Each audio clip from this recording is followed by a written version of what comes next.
Good morning, ladies and gentlemen. Welcome to another edition of Microbiotics BioTalk. It's been few days that we've had this program, but we have to do an emergency form of BioTalk today to enlighten ourselves about the new viral disease that just broke out in Equatorial Guinea. That is Marburg Virus fever. We'll be giving ourselves some an overview of what the disease and what the virus is about, and then over the incoming weeks, we'll be having a more detailed interaction about the virus. We'll be back in the next few seconds. Stay tuned.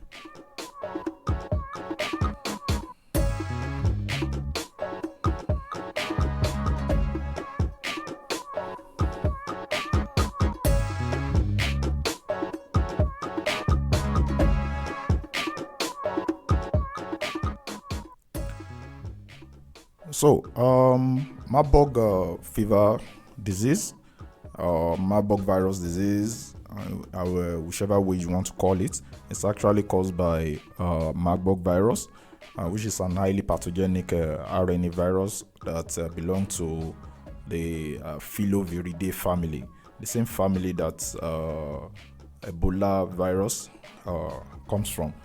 And this virus is actually a very rare. The virus causes a very rare disease, the Marburg virus disease, but it's also very, very severe, and it's an hemorrhagic fever.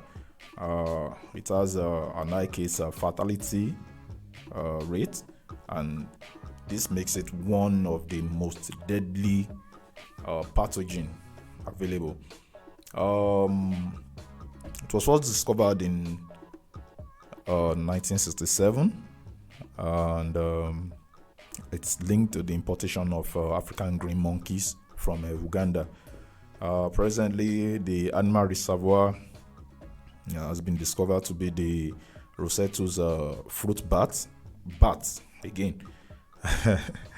And the transmission is usually through inhalation of contaminated excreta from bats or from the body fluid of sick patients, and just like that of Ebola.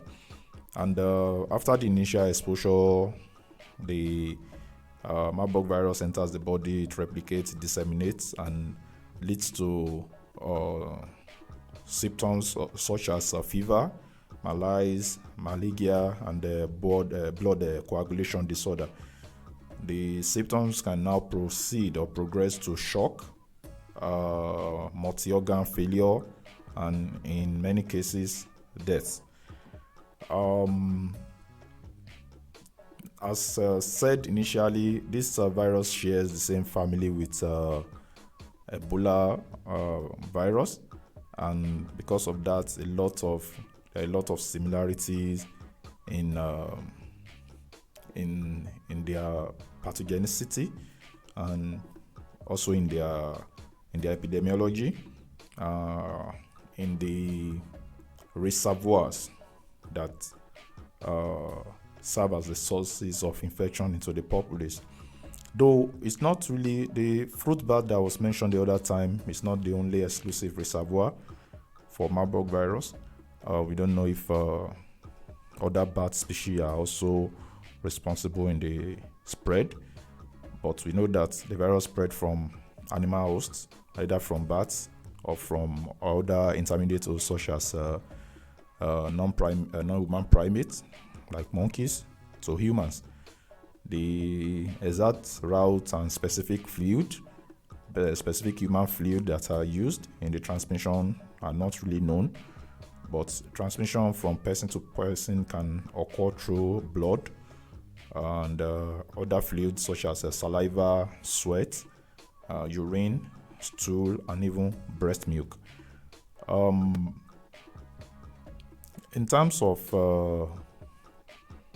the patients that are mostly at risk are those that have had close contact with excrement of fruit bats, especially those who travel to the endemic region in Africa. That's why WHO possibly said that the only people that should travel to Equatorial Guinea presently should be those who are strictly who have to be there. If you don't have any business there, you have to kind of stay off. And then those who are also at risk are the family members of people who are sick with the virus, and other animals too, non-primate humans that can also contact the virus from a human being. After infection, there is usually 3 to 21 days incubation period before the symptoms start showing, and during this incubation period, there's highly possibility of that transmission is also happening. The virus can actively be shared during this period, which makes the transmission actually easier because the person is not yet displaying any symptoms.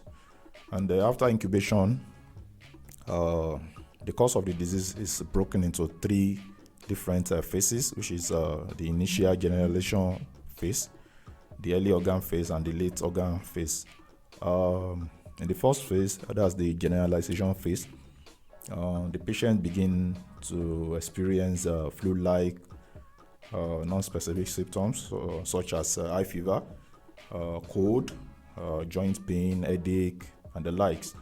Some patients will also additionally experience gastrointestinal symptoms, that's abdominal pain, and after 5 to 7 days, we can also have the occurrence of maculopapular rash on the body.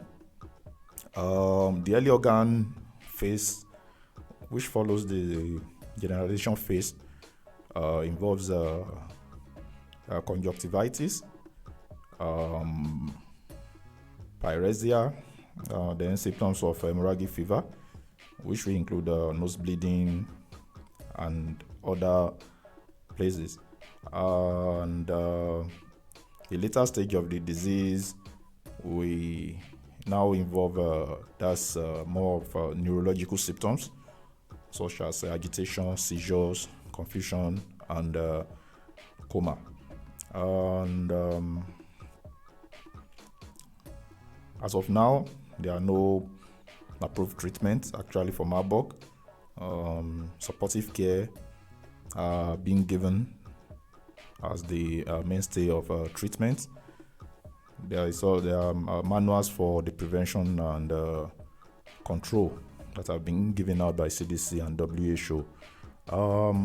For now, let's just stick with avoiding close contact with fruit bats and those who are exhibiting these symptoms. The NCDC have not yet given us any indication that it has already been in the country. It's being contained presently in the Equatorial Guinea where it has broken out. So, but for now, please stay safe, be on the alert, and take good care of your health. Till next time when we'll be saying, make sure you take good care of your health. See you. Bye.